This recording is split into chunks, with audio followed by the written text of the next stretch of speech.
Good morning, students. Today we will start institutional representation of democracy.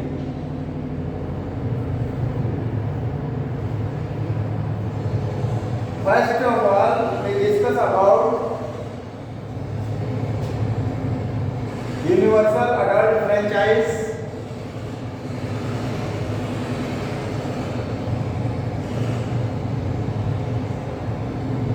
We have learned that the right to vote was not granted to all the people in the past.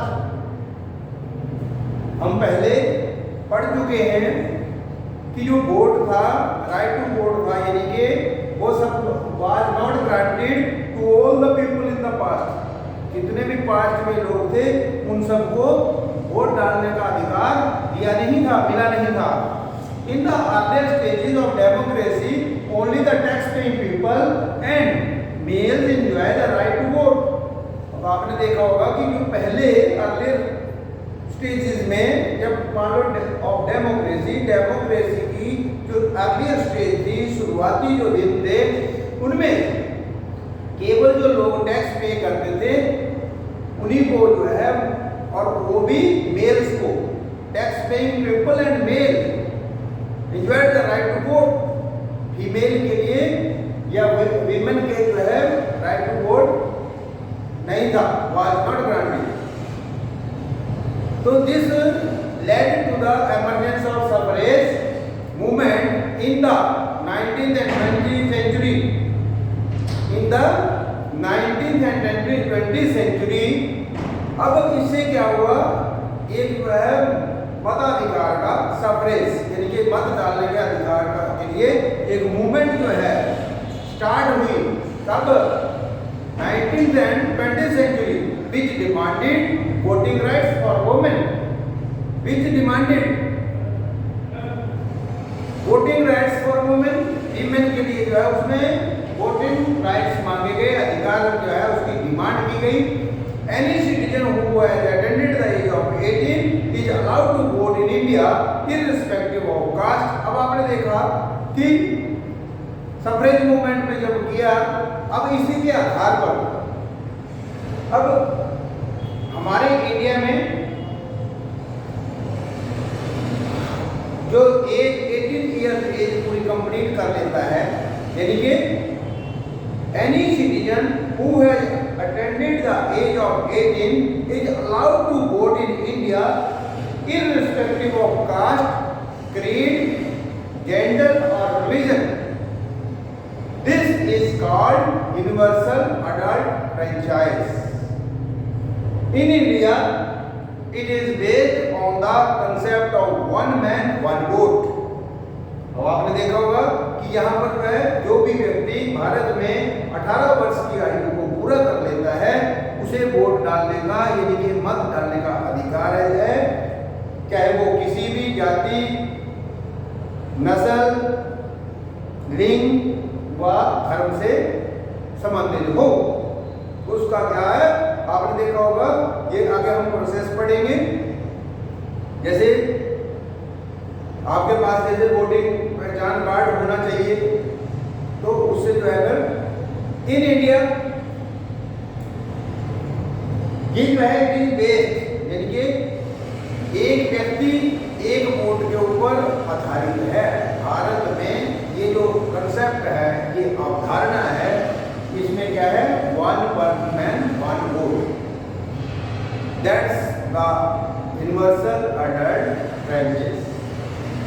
Now next is the elections. In India, elections are conducted every 5 years to appointed representatives to the parliament and the state legislative assembly. In India, अब आपने देखा भारत में जो election conduct होता है प्रत्येक साल, प्रत्येक 5 वर्ष बाद होता है. हम अपने प्रतिनिधि चुनते हैं, यानी कि एमएलए एमपी को हम जो पार्लियामेंट के लिए और स्टेट असेंबली के लिए. To ensure free and fair election commission of India looks after the whole procedure. It is an independent institution. Election commission of India, यानी कि इलेक्शन कमीशन ऑफ इंडिया बनाया गया है फ्री एंड फेयर इलेक्शन करवाने के लिए, to ensure, यानी कि जो उसका निगरानी रखता है कि क्या फ्री एंड फेयर इलेक्शन हुए कि नहीं।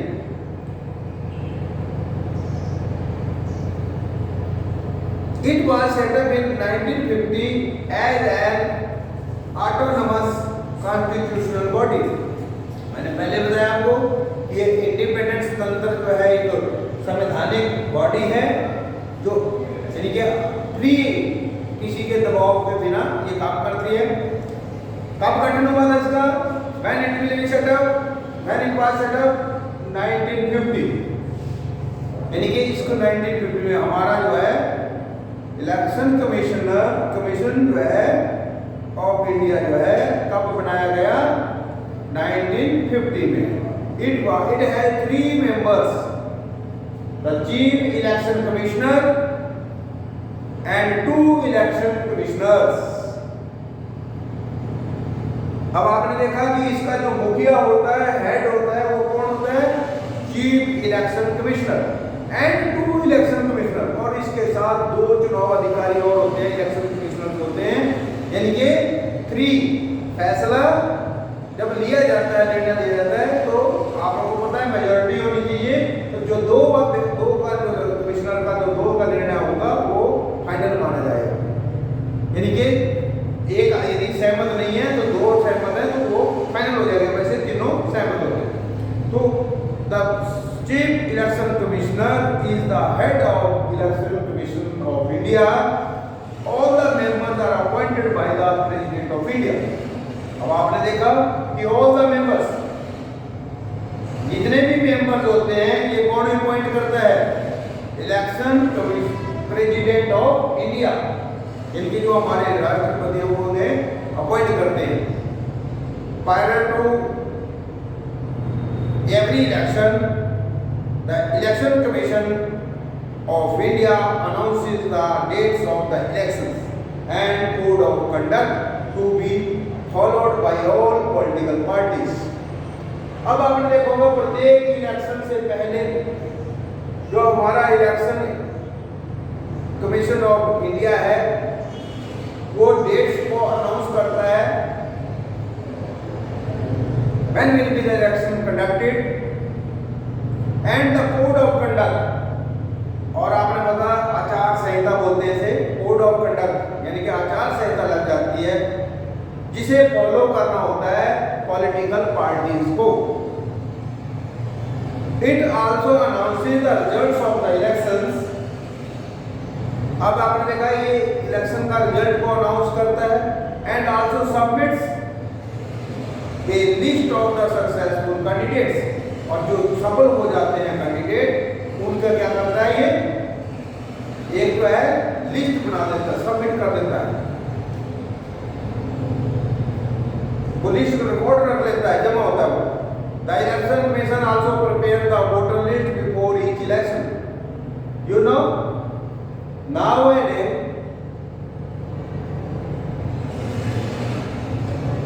preparation of lists has been started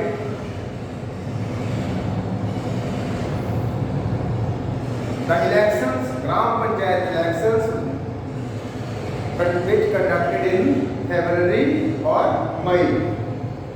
जो हमारे ग्राम प्रधानों में अभी इलेक्शन है वो या फरवरी या उत्तर प्रदेश में, तो वो उनकी जो प्रेपरेशन ऑफ लिस्ट जो है जारी हो गई है। तो आपने देखा होगा कि वो जो है तैयारी करने प्रेपरेशन शुरू कर दी है, तो जिसमें वोटर लिस्ट बनती है। The list contain the names of the all citizens who are eligible to vote, यानी कि those people who completed the age of 18। Then the commission issued the photo identity card। अब आपने देखा होगा फिर वो फोटो आइडेंटिटी कार्ड, पहचान पत्र जिसे बोलते हैं आप, वो जारी करता है। Which are to be produced by voters before they can cast their vote। जो कि आपको वहां दिखाना होता है वोट डालने से पहले। Secret ballot is the method in which the choice of each voter is kept confidential. अब आपने देखा कि सेक्रेट बैलेट मेथड यूज किया जाता था, जिसमें हर व्यक्ति का वोट कॉन्फिडेंशियल रखा जाता था, उसमें जो है गुप्त रखा जाता था, यानी कि उसे कोई भी किसी को नहीं दर्शाया जाता है। लेकिन आपने देखा होगा नाउअडेज ईवीएम मशीन्स यूज करते हैं हम इलेक्शन के लिए। On 14 August 2013, the government of India amended the election rules to permit the use of voter verified paper audit trial system (VVPAT), इनके voter verified paper audit trial system. तो इसमें हम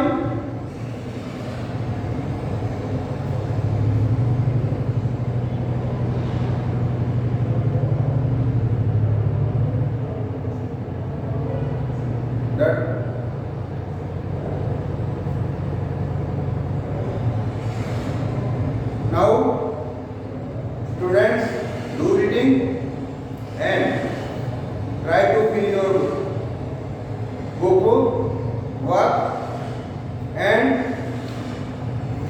daily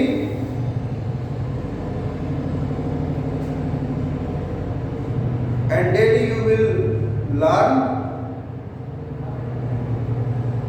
those chapters we have already done. So don't delay, because your examinations held